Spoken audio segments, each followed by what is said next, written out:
Bien, bonjour à toutes et à tous. Voilà, samedi 8 mars 2024. Nous sommes bientôt à la fin de la vacances de carnaval. Télévest est sorti juste avant la foire du livre. À partir de mercredi, une petite interview capsule derrière la palette chez le travail Renault à Bruxelles, Waterloo, avec comme invité une petite idée d'ici quelques instants. Donc, père et fils, mais c'est essentiellement le père que nous allons avoir aujourd'hui. Le fils est dans le train. Avec la SNCF, on ne sait jamais très bien à quelle heure il va arriver. Et donc, Herman, bien le bonjour. Comment vas-tu? Je vais, je crois, très bien. Très bien, super. Une petite séance de dédicace cet après-midi? Oui, petite, oui. Pas si petite que ça, mais enfin, quand même de bon ton. De bon ton. D'accord. On peut quand même te poser On quelques y petites va. questions? Oui. Super. Alors, première petite question. En principe, Yves aurait dû être là, donc on va le faire sans lui, mais c'est pas grave, on imagine. Si tu devais résumer Yves en 3 mots, que dirais-tu de lui? Tu ne peux pas dire que c'est ton fils. Non, mais écoutez, moi je trouve ça. C'est vraiment un type. Je suis très content d'en être le père. Je sais, bon, ben voilà. Ouais. Parce que vraiment, c'est un type garçon très bien, qui n'est pas toujours d'accord avec moi. Il a ses humeurs. Et parfois, il lui arrive parfois de. Il peut pousser des colères, un peu d'indignation. Là, il pourrait aller jusqu'à renverser une table. Là, tout à coup, il y a quelque chose chez lui, il rage qui trompe. Mais sinon, le reste, il est très chouette. Humainement, il est magnifique. Non, non, moi j'adore mon fils. Hein. Et donc en 3 mots, humainement, très chouette. Oui, tout à fait. Ça te va? Parfait. Alors, bon, ça fait quelques années déjà que tu travailles avec lui. En 95, il sort sa première BD. Vous avez collaboré. Comment est née cette idée de collaborer ensemble? Voilà, en fait, ça faisait longtemps quand même qu'il voulait faire de la bande dessinée. Évidemment, il me voyait, il me regardait, il avait envie d'entrer. Mais je ne le poussais pas parce que j'estime que je n'ai pas à pousser, que ce soit mon fils ou qui que ce soit, dans une direction. Et puis, mais je voyais bien qu'il n'était pas heureux, il était coincé, il avait 16-17 ans, juste comme ça, il recommençait quelque chose, il le démolissait, je ne voyais pas. Jusqu'au jour où j'ai senti vraiment que c'était pas. Il fallait que je m'en mêle parce qu'il ne voulait pas être le fils à papa. Voilà, c'est déjà une chose. Je lui dis, écoute, mon fils, je suis d'accord, ce que tu es en train de faire, ça ne te plaît pas, tu n'es pas tout à fait satisfait de ton dessin, puis ça part pas très bien, mais tu vas, comme il aimait raconter des histoires, eh ben cette fois-ci, tu vas m'en raconter une. Sauf qu'il ne fera pas du Jérémia, parce que, et ça, il était d'accord, il me l'a répété plusieurs fois, du Jérémia, il dit, c'est tellement toi que personne ne pourra faire du Jérémia. Voilà, c'est peut-être une erreur de dire ça, mais c'est ainsi qu'il s'est mis à à inventer des one-shots. On n'a pas créé un personnage. Non. Et je me suis parfaitement entendu. J'ai quand même fait un peu d'études de cinéma, donc j'ai senti proche de l'écran. Et il m'a fait des découpages très, très valables. Ben, voilà, j'ai pris, comment dire, je me suis enflammé pour lui. Et bon, je sais qu'il a subi quand même pas mal de critiques. Vous savez, dans le milieu, il y a des gens très chouettes, et puis il y en a qui sont devant moi. Donc tout va bien. Je suis content qu'on fasse un duo et que ça continue. Alors, c'est un duo qui est effectivement aussi bien dans les one-shots que dans certaines séries que tu avais déjà, donc comme les Bois Maury. Il y a quand même une petite série à vous deux, un duo. Oui. Comment a été la collaboration là? Parce que ça, c'était quand même. En principe, il m'a semblé comprendre que tu voulais plus te lancer dans des séries à un certain moment. C'est-à-dire de longues séries, peut-être pas. Mais enfin, là, il n'a pas été précis lorsqu'il m'a proposé ça. Mais je me suis dit 3, 4, 5, pourquoi pas. Donc je ne suis pas allé plus loin. Écoutez, je vais vous confesser quelque chose. C'est que à partir du moment où je me suis mis à travailler avec lui, j'ai estimé qu'il était presque plus mon père que mon fils. C'est un peu lui qui décidait, qui me prenait par la main, qui me disait on va faire ceci, on va faire cela. Je savais très bien qu'il n'allait pas m'imposer des âneries et que c'était des choses très bien. Puis il est quand même, il est très amoureux du monde du cinéma et il sait ce que c'est que de raconter, de découper. Donc je lui ai fait entièrement confiance et puis c'est quand même mon fils, excusez-moi de le rappeler, il y a quand même un côté affectif et j'avais envie quand même de lui mettre le pied dans l'étrier, mais ça ne suffit pas. Enfin, jusqu'à présent, je n'ai qu'à me féliciter de ce qu'il fait pour moi. Et Et donc justement, dans la collaboration, oui. Ça c'était la question que je me posais. Il est scénariste, tu es dessinateur. Oui. Il te commande? c'est lui qui décide vraiment au niveau des scénarios ou bien c'est toi qui lui dis quand même, oui, il me fait des t'interviens malgré Eh tout? bien non, c'est lui qui choisit enfin, qui me propose un sujet, oui, et jusqu'à présent, j'ai trouvé que c'était parfaitement acceptable. Même si parfois c'est pas tout à fait ça, mais vous savez, dans la vie, je crois que parfois il faut apprendre à se plier à quelque chose qui n'est pas entièrement vous.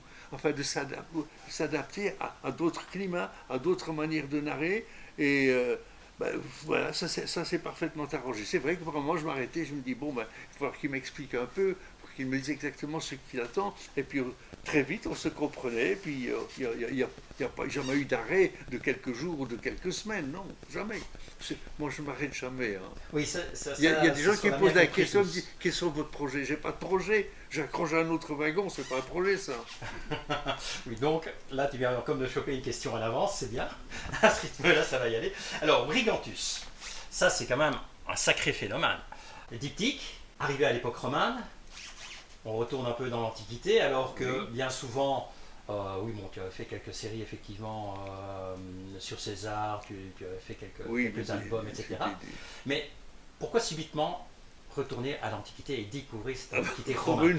Tu l'avais jamais fait ou c'est lui? Je reviens à ce que je vous ai dit précédemment. C'est lui qui l'a amené. C'est lui qui a eu cette idée, et en accord avec le rédacteur des éditions Lombard. Voilà, donc c'est comme ça, j'ai discuté. Quand il m'a approché pour ça, il m'a dit j'en ai déjà discuté avec Gauthier. Bah écoute, mon vieux, et apparemment il est enthousiaste, toi aussi. Je n'ai aucune raison puis aussi, je veux dire, l'époque romaine, la tenue romaine, le genre de décor, le casque romain, tout ça, c'est jouissif, quoi. C'est quand même plus vivant qu'un casque de nos soldats actuels, quand même. C'est plus spectaculaire. Oui, et puis les décors, les paysages, bah, c'est quand même quelque chose dans lequel toi tu te retrouves sans aucun problème, Ouais, parce que tu as pu de nouveau étaler tout ton talent. Mais mais je ne voulais pas non plus dessiner des décors de temples romains et tout ça.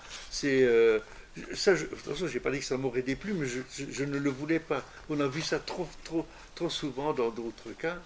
Et non, moi je voulais la sauvagerie d'un paysage mal connu. Enfin, oui, et la sauvagerie de certaines scènes de combat aussi. Ça oui, mais ça, vous c'est des guerres qui ne sont pas sauvages, vous ferez signe, hein, d'accord? Actuellement, écoutez les nouvelles. Y avait-il un personnage en Brigantus qui t'a particulièrement touché en dehors, évidemment, de lui? Un personnage vraiment de cette partie romaine. Oui. Eh bien, même Brigantus, non, pas particulièrement. Non, je me suis senti tout à coup mêlé à une bande de sauvages qui n'ont pas qui ne suscitent pas d'affinité de ma part. Non. Il n'y a pas d'empathie particulière. L'armée n'a pas à être sensible. Voilà, c'est ça. C'est ça la partie forte, c'est que il y a un ennemi aux tailles-dedans, quoi. Et donc la fin t'arrangeait bien. Oui, tout à fait. Il y a un moment tendre, il y a une gamine là-dedans, particulièrement. Oui. C'est plutôt mon fils qui est venu avec ça. C'est lui, il a beaucoup plus de tendresse vis-à-vis des enfants que moi. Maintenant, je n'ai pas dit que ce n'est pas des enfants, mais disons que ce ne sont pas des thèmes qui m'excitent beaucoup.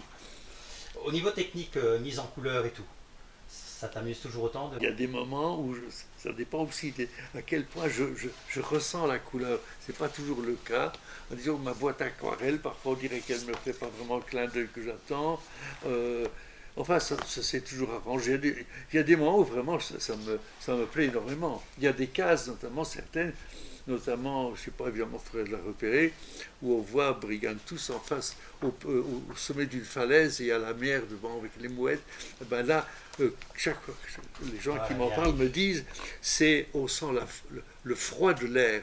C'est froid, l'eau est froide, les mouettes ils criaillent, c'est un peu comme ça. Il y a toujours j'aime ce cri des mouettes. Il y a un côté désespéré, il y a un côté, ça pleure aussi, ça pleure, voilà. Et le vent qui vous arrache les vêtements, ça j'aime. Là c'est très prenant. Là ça me ressemble. Je suis pas aussi.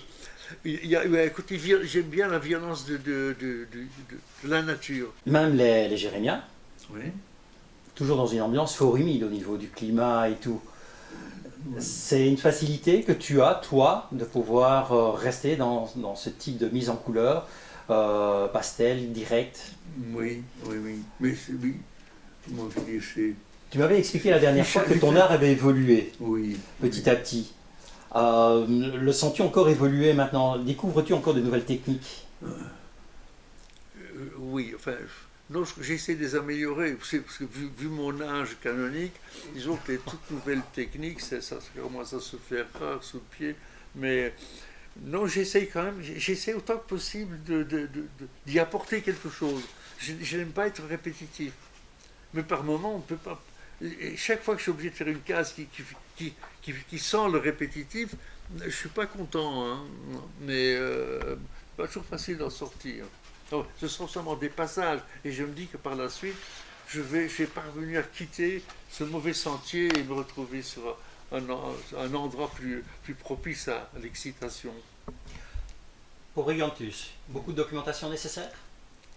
Non, non, évidemment, c'est la tenue des soldats romains, le seul train de tenue, je crois qu'il y a assez de documents pour ça. Et puis même des gens qui les ont dessinés avant moi, ça aussi. Je me sers aussi de la documentation d'autres dessinateurs. Pour le reste, c'est la nature, elle est là comme ça depuis.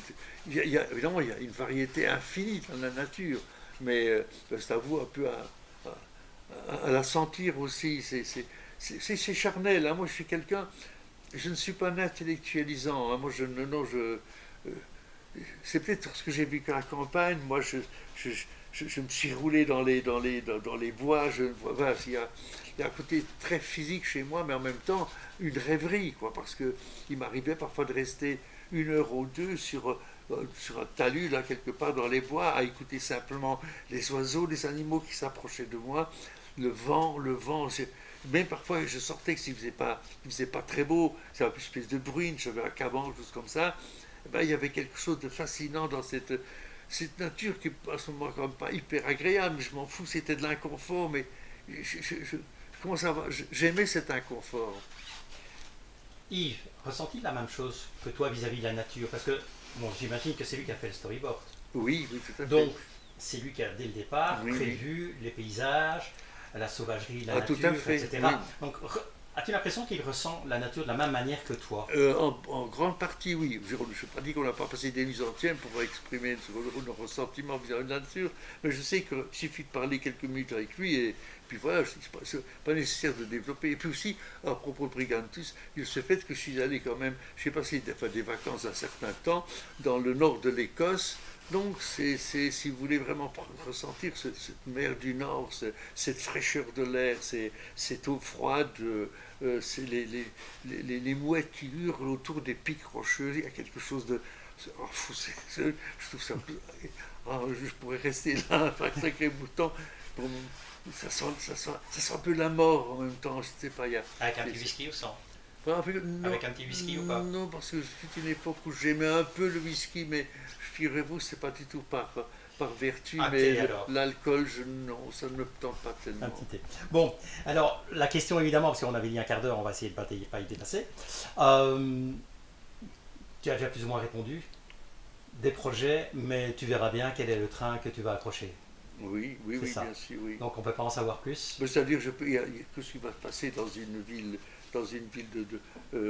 un peu ayant sa réputation aussi pour la drogue dans le Venezuela et enfin bref, c'est histoire qui c'est un univers de la drogue, des mafias. Ah oui, donc tu reviens le trafic de drogue, oui. Au XXe siècle, au XXIe siècle. Ah oui, exactement. Oui, tu reviens sur certains de ça. Violent fatalement. Eh ben, écoute, Herman, un tout grand merci pour ce petit quart d'heure déjà consacré à nous. Hein. Bon, on avait 2 spectateurs cette fois-ci qui se sont tenus parfaitement. Bonjour tous les deux. Heureux de vous avoir accueillis. Vous, évidemment, vous connaissez le principe. C'est bientôt la foire du livre, donc je pense qu'on va avoir quelques occasions de se retrouver. D'ici là, si vous traînez dans Bruxelles encore, excellente exposition chez Champaka. C'est pas le même genre, hein, mais ça vaut la peine.